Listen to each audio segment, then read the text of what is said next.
Hello everyone, welcome to physics academy Ghazipur. तो चलिए आज आपको मैं एक बहुत ही बेहतरीन और एक शानदार क्वेश्चन लाया हूँ जो कि कंजर्वेशन ऑफ मोमेंटम पे न्यूमेरिकल क्वेश्चन है। ठीक है, तो मैं आज आपको इस वीडियो में सिर्फ दो ही क्वेश्चन कराएंगे, बिल्कुल फार्मूले के साथ, बिल्कुल ईजी वे में। ठीक है, तो ध्यान से आप लगे रहें, बोर्ड पे देखते रहें। तो पहला क्वेश्चन है, क्वेश्चन नंबर फर्स्ट, कि एक गन है और गन में एक बुलेट रखे हैं। गन का भी वजन दिया है, बुलेट का भी दिया है, दोनों का मास दिया है। तो हम लिखेंगे a mass of bullet is 50 gram is moving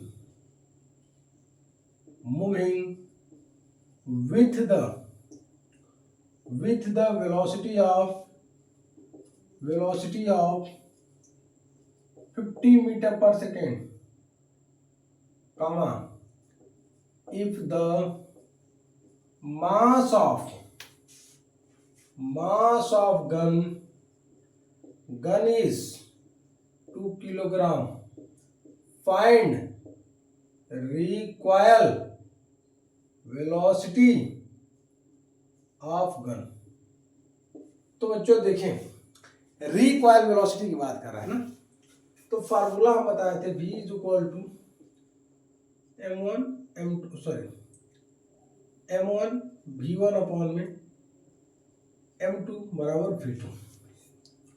हम वेलोसिटी के टर्म में, गन और बुलेट के टर्म में इसको कैसे लिख सकते हैं?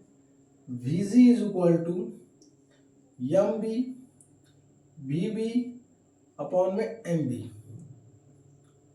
समझ में आ रहा है? और ये साइन कैसा होगा? नेगेटिव। हम यहां पे पुट करेंगे मास ऑफ बुलेट कितना है? 50 ग्राम, तो 0.05 किलोग्राम हो जाएगा। 1000 से डिवाइड कर देंगे तो वेलोसिटी कितना दिया है? 50 अपॉन में मास ऑफ गन 2 kg।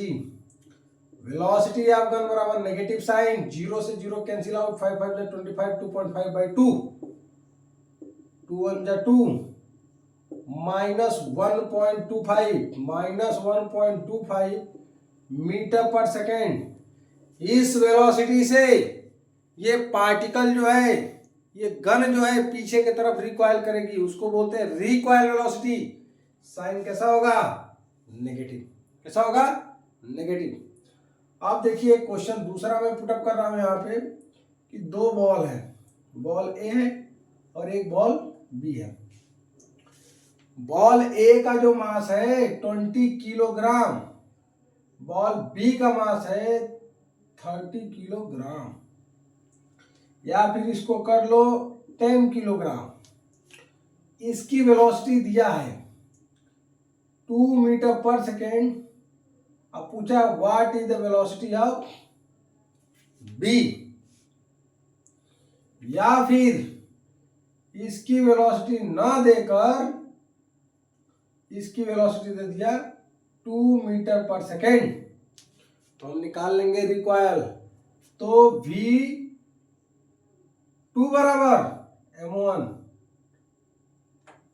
इसको v2 मान ले तो v2 बराबर m1 10 हो जाएगा इंटू 2 अपॉन में 20। एक से ये कैंसिल आउट, तो v2 जो होगा 1 मीटर पर सेकेंड से ही क्या करेगा?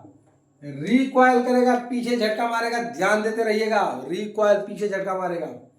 अब देखिए हम लगे रहे, बहुत बेहतरीन है। ईमानदारी से हम लोग काम करेंगे कि कंजर्वेशन ऑफ मोमेंटम पे जो भी क्वेश्चन आएगा उस क्वेश्चन को हम करके दिखाएंगे, चाहे न्यूमेरिकल हो, कॉन्सेप्चुअल हो, कोई भी हो। एक बार फिर मैं आपको बता दूं कि मोमेंटम क्या होता था, P बराबर mv, जो कि इसकी यूनिट क्या होती थी? किलोग्राम मीटर पर सेकेंड। कहाँ से आया था? फोर्स वाले फार्मूले में हमने लाया था कि किसी पार्टिकल का, अगर पार्टिकल मोशन कर रहा है, उस क्वांटिटी को मेजर कर लिया जाए, किस क्वांटिटी से मोशन कर रहा है, उसको हम बोलते थे मोमेंटम। है momentum means the product of mass and velocity is called momentum. समझ में? Okay, thank you.